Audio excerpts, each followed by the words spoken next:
Dito naman po tayo sa Mitsubishi. Ito ay 250 at yung isa ay 330.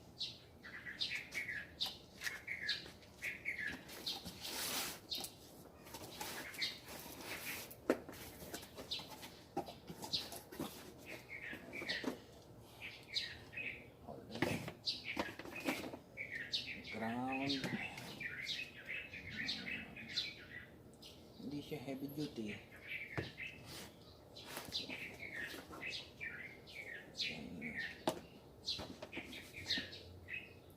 Wireless. Strap.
Hindi na tayo mag-welding. Tetestingin lang natin ang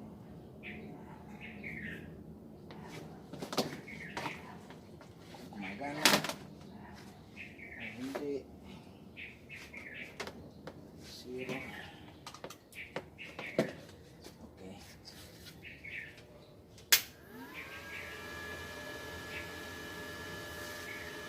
Malakas ang blower. Subok ko na rin to.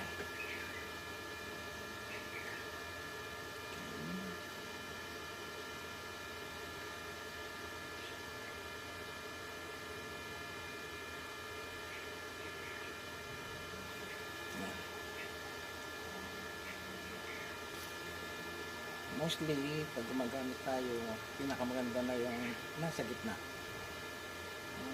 Para hindi siya maiwasan ng dikit. Then itong 250, nag-i-start ako ng power ng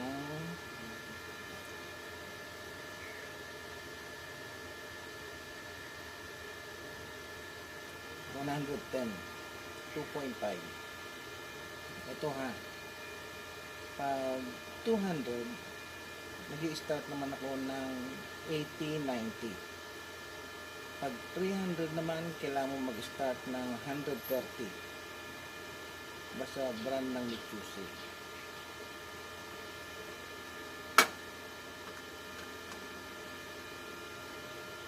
Mura lang to. Sa mga gustong magkaroon ng welding machine na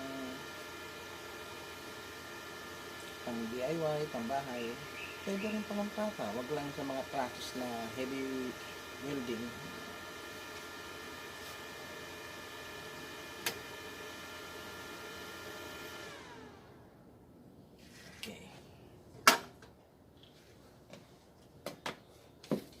Hindi na natin kailangan i-test weld kasi subok ko na rin ito. Ginagamit ko 300 tsaka 200.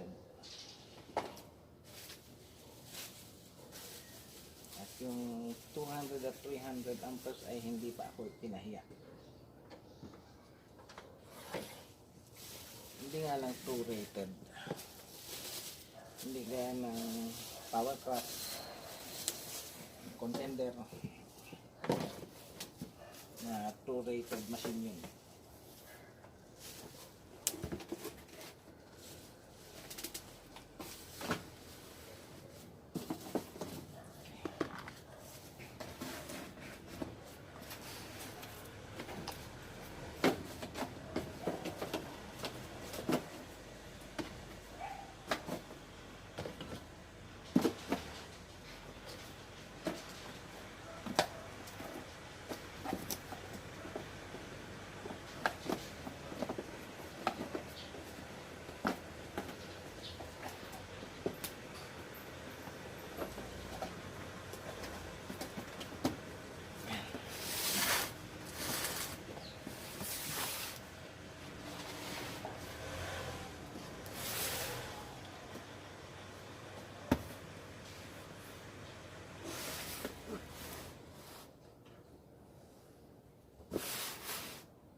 Then ground.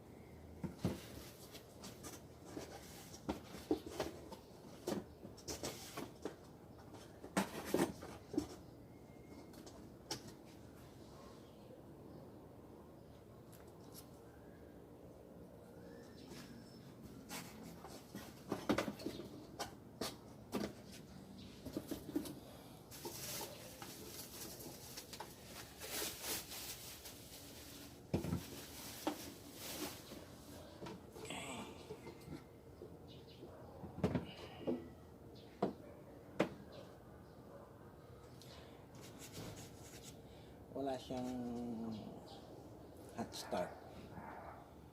So, okay lang. Kasi built-in naman ang hot start nito.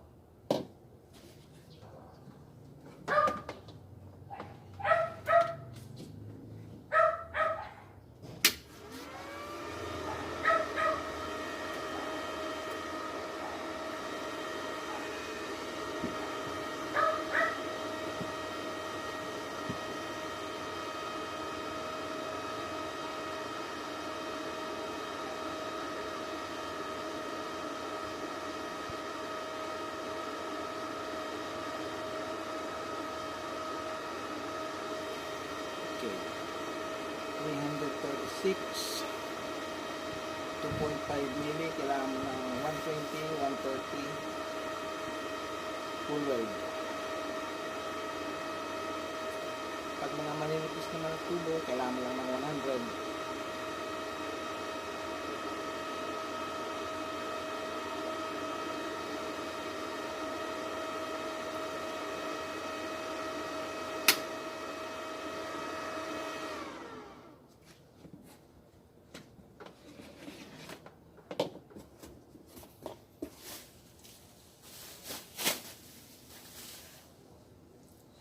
Marami akong bagong dating ito.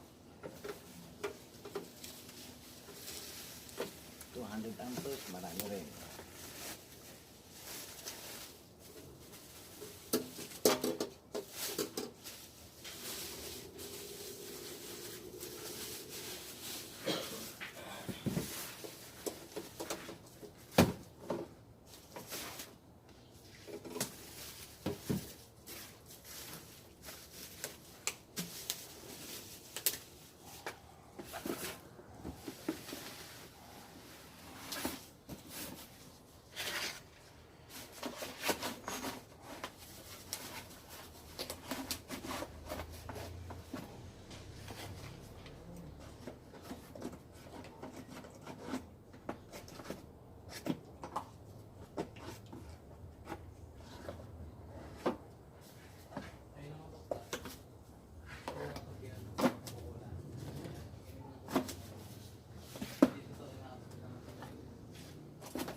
project na tinapos nito.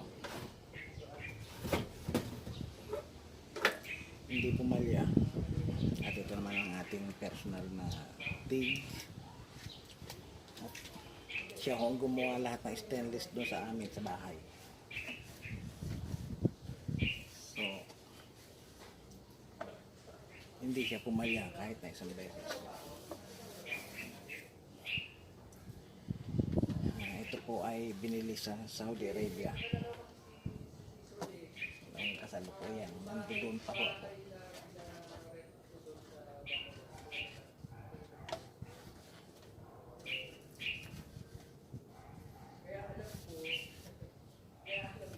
$200 pero palaban kahit gaano kakapal.